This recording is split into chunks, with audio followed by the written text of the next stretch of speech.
கர்த்தருடைய பரிசுத்த நாமத்திற்கு ஸ்தோத்திரம் உண்டாவதாக.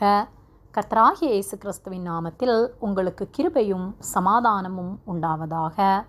இந்த நாளுக்குரிய தியானத்திற்கான தேவ வார்த்தை ஏசாயா அதிகாரம் 65 வசனம் 8. கர்த்தர் சொல்லுகிறது என்னவென்றால், ஒரு திராட்சை குலையில் ரசம் காணப்படும் போது அதை அழிக்காதே, அதிலே ஆசீர்வாதம் உண்டென்று சொல்லுகிறபடி நான் என் ஊழியக்காரனின் நிமித்தம் அனைத்தையும் அழிக்காதபடி செய்வேன். பிரியமானவர்களே, கர்த்தருடைய பிள்ளைகளாகிய நாம் நம்முடைய வாழ்க்கையிலே கனி தருகிற வாழ்க்கை வாழ வேண்டும். நம்முடைய வாழ்க்கை கர்த்தருக்கு பிரியமானதாக காணப்படுமானால் நம் நிமித்தமாக நம்முடைய தேசம் ஆசீர்வதிக்கப்படும்.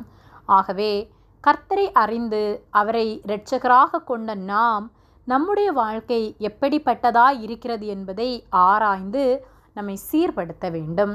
உலக ஆசீர்வாதங்களுக்காக கர்த்தரை நாடி வாழ்கிற வாழ்க்கை வாழாமல் நம்மிடத்திலிருந்து கர்த்தருக்கு என்ன பயன் இருக்கிறது என்பதை நாம் சிந்திக்க வேண்டும். அநேகர் உலக வாழ்க்கை செழிப்பாக வேண்டுமென்று கர்த்தரை தேடுகிறார்கள்.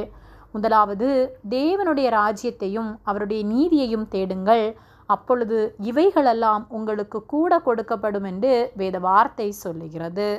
நாம் ஆவிக்குரிய வாழ்க்கையிலே வளர வேண்டும் என்று விரும்பும்போது உலகத்தின் தேவைகளை கர்த்தர் சந்திக்க வல்லவராயிருக்கிறார். ஆனால் நாம் ஆவிக்குரிய வாழ்க்கையிலே வளர வேண்டும் என்று விரும்பாமல் நம்முடைய எண்ணம் உலக வாழ்க்கையிலே நான் ஆசீர்வதிக்கப்பட வேண்டும், வீட்டின் மேல் வீட்டையும் நிலத்தின் மேல் நிலத்தையும் நல்ல செல்வாக்கோடு செழிப்போடு வாழ வேண்டும் என்று விரும்புகின்றோம். இந்நாட்களில் அநேக போதனைகளும் கூட இப்படியாகவே தான் காணப்படுகிறது. ஆனால் கர்த்தர் இதை விரும்பவில்லை. கர்த்தர் நமக்காக இந்த உலகத்திற்கு வந்தார். உலகத்தில் நம்மை செழிப்பாக்கி நாம் உலகத்தையே சார்ந்திருக்க வேண்டும் என்றல்ல, பரலோகத்திற்கு பங்குள்ளவர்களாய் நம்மை மாற்றும்படியாக, நாம் நித்தியமாய் மரணிக்க கூடாது என்பதற்காக நம்மை பாவத்திலிருந்து விடுவிக்கும்படியாகவே கர்த்தர் இந்த உலகத்திற்கு மனிதனாய் வந்தார்.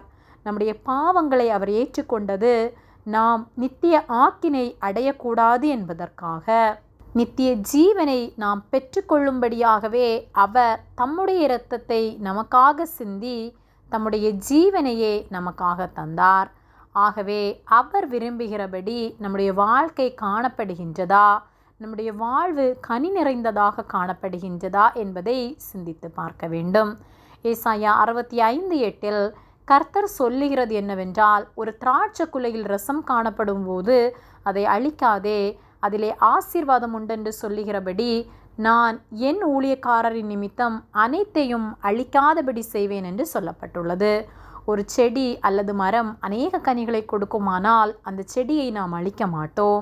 ஏனெனில் அந்த செடியின் மூலமாக நாம் பலனை அனுபவித்து கொண்டிருக்கின்றோம். அதே சமயத்தில் ஒரு செடி பல வருடங்களாக பயனில்லாமல் அந்த இடம் முழுவதையும் நிரப்பி பயனில்லாமல் வீணாக நிற்குமானால் நாம் அதை ஒருவேளை வெட்டிவிட வேண்டும் என்று நினைப்போம். அதை போலத்தான் நம்முடைய வாழ்க்கையும் கனி உள்ளதாக காணப்படுமானால், கர்த்தர் விரும்புகிற வாழ்க்கை நம்மில் காணப்படுமானால் நம் நிமித்தமாக நாம் இருக்கிற இடம் ஆசீர்வதிக்கப்படும். சோதோம் கொமோராவை அழிக்கும்படியாக கர்த்தர் புறப்பட்ட போது ஆதியாகமம் 18:32 அப்பொழுது அவன், ஆண்டவருக்கு கோபம் வராதிருப்பதாக நான் இன்னும் இந்த ஒரு விசை மாத்திரம் பேசுகிறேன், 10 நீதிமான்கள் அங்கே காணப்பட்டாலோ என்றான். அதற்கு அவர் 10 நீதிமான்கள் நிமித்தம் அதை அழிப்பதில்லை என்றார் என்று சொல்லப்பட்டுள்ளது. நம் நிமித்தம் நம் தேசத்தை கர்த்தர் ஆசீர்வதிக்க நாம் கனி நிறைந்த வாழ்க்கை வாழ்வோம். ஆகவே நம்முடைய வாழ்க்கையை ஆராய்ந்து சீர்படுத்துவோம். கர்த்தருடைய கோப கலசம் நம் தேசத்தின் மேல் ஊற்றப்படாதபடிக்கு நம்முடைய ஜனங்கள் கர்த்தரை அறிந்து கொள்ளும்படியாக நம்முடைய வாழ்க்கையை மாற்றுவோம். நம்மை நாம் தாழ்த்தி நம்முடைய குறைகளை கர்த்தரிடத்தில் ஒப்பு கொடுத்து அவருக்கு பிரியமுள்ள வாழ்க்கை வாழ்வோம். கர்த்தர் நம்மையும் நம் தேசத்தையும் ஆசீர்வதிப்பாராக. ஆமேன். ஜெபம். எங்களை அதிகமாக நேசித்து வழி நடத்தி வருகிற எங்கள் அன்பின் பரிசுத்த பிதாவே, நாங்கள் தியானித்த வார்த்தையின்படியே எங்களுடைய வாழ்க்கை கனி நிறைந்த வாழ்க்கையாய் காணப்பட உமக்கு பலனுள்ள வாழ்க்கை வாழ நீர் எங்களுக்கு உதவி செய்யும்படியாய் ஜெபிக்கின்றோம். எங்களை உம்முடைய கரத்திலே தாழ்த்துகின்றோம். இயேசுவின் நாமத்தில் ஜெபிக்கின்றோம் பிதாவே. ஆமேன். கர்த்தர் உங்களை ஆசீர்வதிப்பாராக.